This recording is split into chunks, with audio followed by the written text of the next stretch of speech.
What the fuck happened last night? What the fuck actually happened last night? UFC 257 Conor McGregor got knocked out by Dustin Poirier. I actually don't know what to say. I'm going to try to make sure that I don't cut this video like the usual ones. I just want to talk. Conor McGregor, what went so wrong? The build up, the preparation, the coaches, the way his camp was talking, you genuinely would have thought that the man was a killer.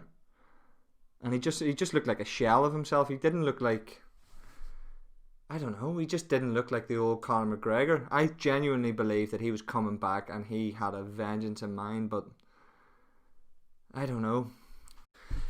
So you get into the fight straight away and Dustin Poirier nails that takedown and you know he's in a scrap. It's not just going to be a simple fight. It's not just going to be walk over and knocks him out, which genuinely I thought it was. The way the coaches and all were talking about, you would have thought it was going to be an absolute masterclass. You would have thought he was going to run across the ring and finish him within 60 seconds like he predicted. I genuinely believed it. I genuinely believe that over the last 2 years he's been back at training and he's that killer instinct. He's that McGregor again, but I don't know. It just wasn't there. He had some success in the first round. I actually rocked Dustin in the first round. Dustin said in the post fight that he was fuzzy, but I don't know.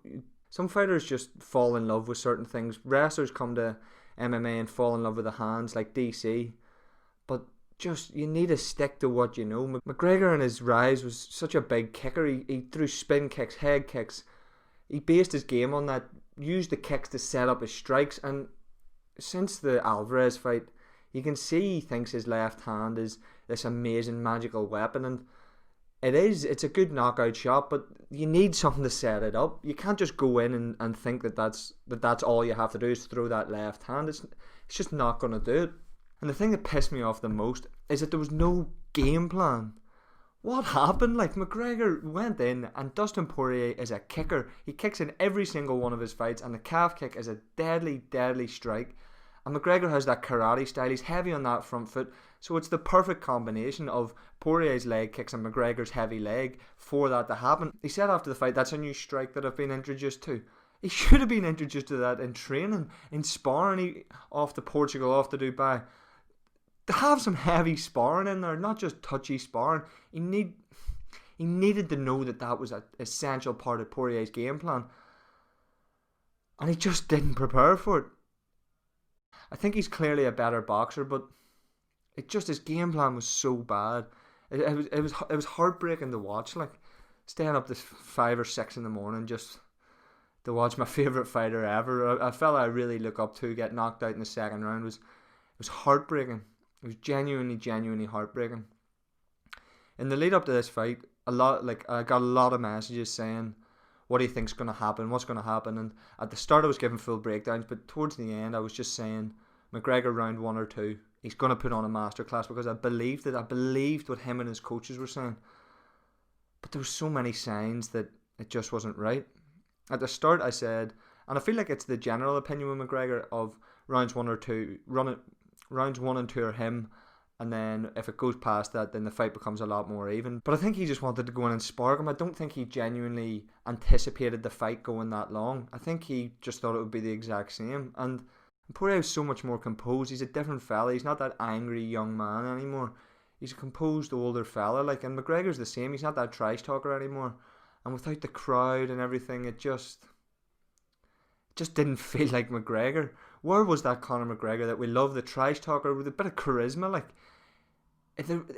He wasn't even funny. He was just a nice fella in the build-up. There was nothing iconic about what he was doing. He showed up in the yacht, yeah, but we're here for a bit of banter. We're here for the McGregor. Where's the cheeky fella, the cheeky chappy that gets the fans entertained? There just wasn't any of that.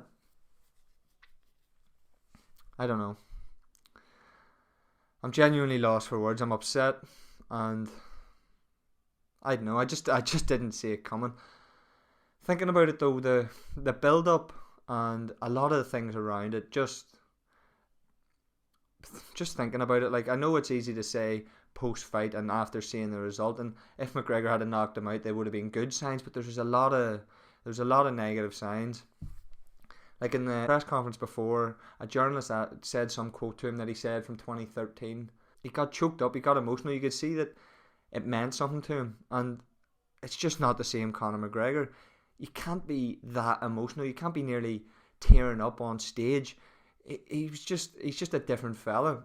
The McGregor I compare it to is the McGregor that when he took Aldo's belt, and he said, if you came and took this can of Monster, I'd shove it through your fucking head. Like, where's that McGregor? You need that intensity. You can't just be a nice guy and rock up and think, oh, my training's going to do it for me. There needs to be aggression, and it's a fight. Like, you can't just think that you're going to win a fight. There needs to be something more there. There's an intangible factor that Dustin Poirier had coming into the fight. There's that dog that Dustin Poirier knew deep down that he was going to dog it out until he couldn't anymore. And McGregor came in thinking that he was just going to run through him. I don't get it. It hurts me, and I think this could be the end of McGregor. Yeah. I just don't see where he goes from here. Like, I really do not want McGregor to start fighting and to just be getting knocked out. I can't handle that. It really genuinely hurt me watching him get knocked out there, and I don't want to see him get knocked out 2 more times in a row or keep getting submitted. He's 3-4 in his last 7 fights. Like, it's not. There's that sparks gone since his Alvarez fight. It's just been a different man altogether. I think the problem is that it's Conor McGregor. It's a main event spot, and he's not going to get easy fights. Like I thought to myself, who will he fight next? I'll give him Paul Felder. Paul Felder's a monster as it is, and if McGregor's coming in with that mentality of I'm just going to run through him, the leg kicks will happen again, tactics will happen again that they're not preparing for. I still think skill for skill, he's one of the best in the world, but it's just the mentality of it all. Does he have the training partners who are willing to put him in dark places in training like he would have on his rise? Are his coaches telling him what to do?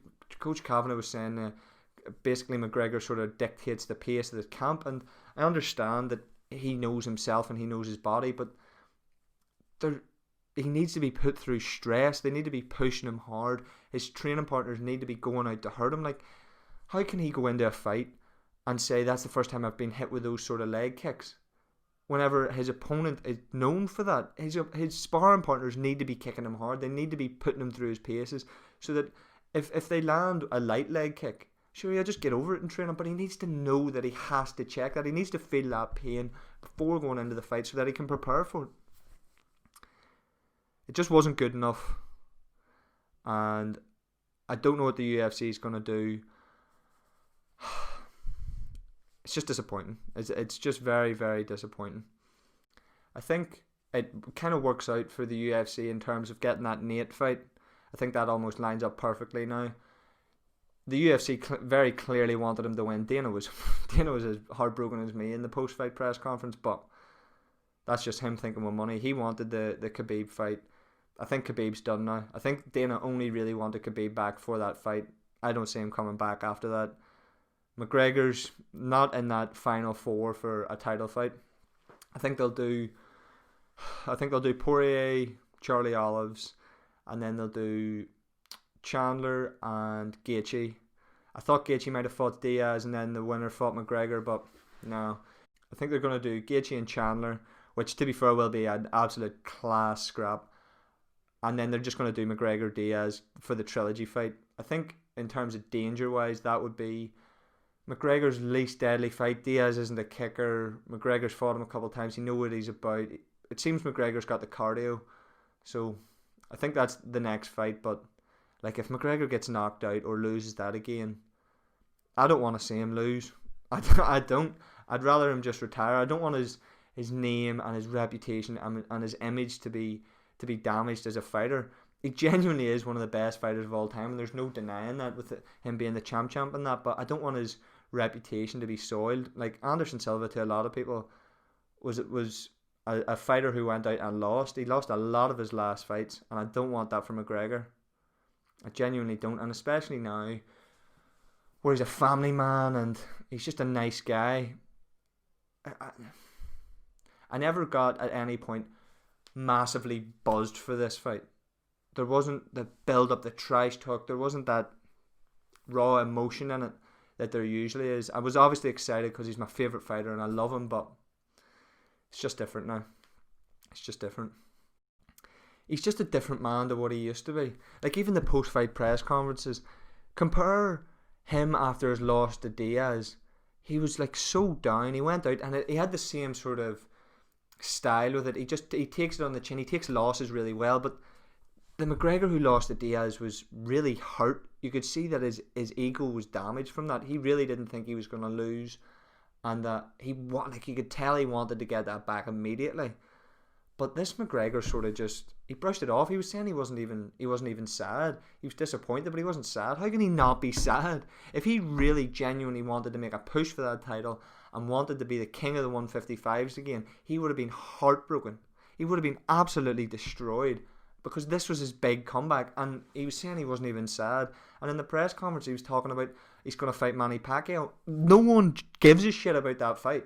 Like, really deep down, no one actually cares about it. Yeah, it'd be fun to see. The build-up would be good, and like, it would be fun, but I don't care about it. I want him to be the UFC champion. I don't want him to be the fella who does boxing fights and loses them for $100 million. What's the point? Yeah, it's annoying. It's annoying. It's upsetting.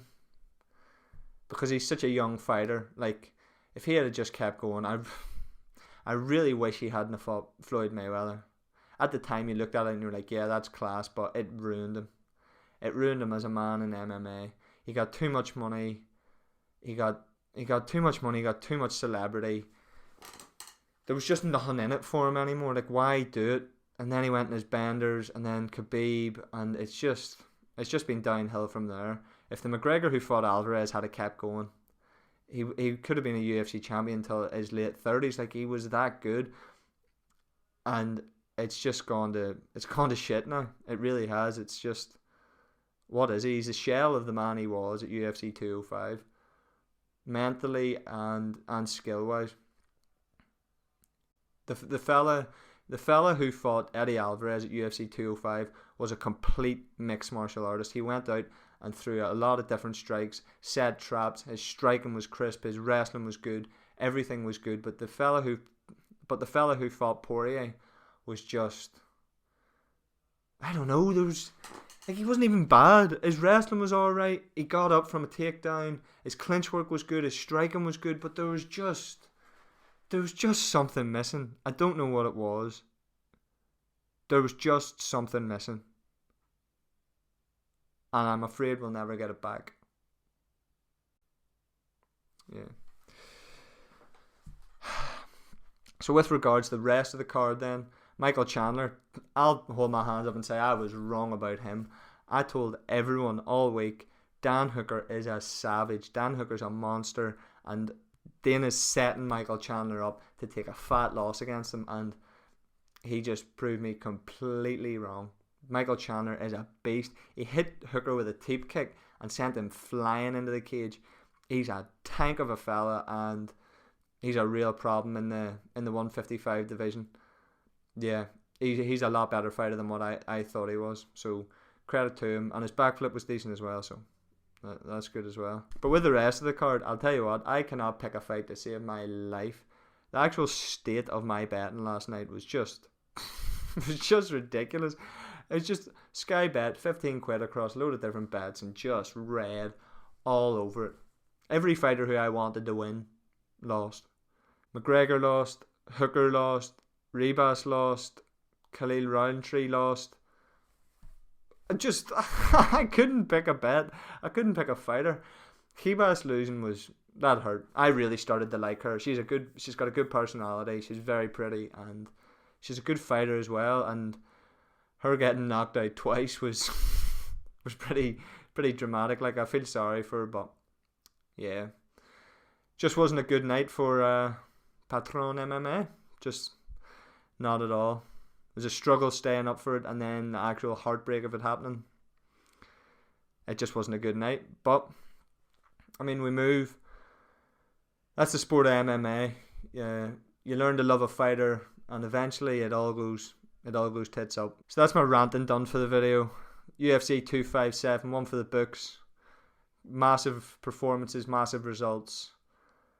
Not how I wanted it to go, but good card to start the year. So if you like the video, drop a like, comment with whatever you thought about the main card and whatever you thought about McGregor. Head over to my TikTok, it's been blowing up. I've gained like 4,000 followers in the last week, so I'm absolutely killing it over there. And just share the video with anyone you think is as heartbroken as me and who loves MMA. It would mean a lot. Cheers.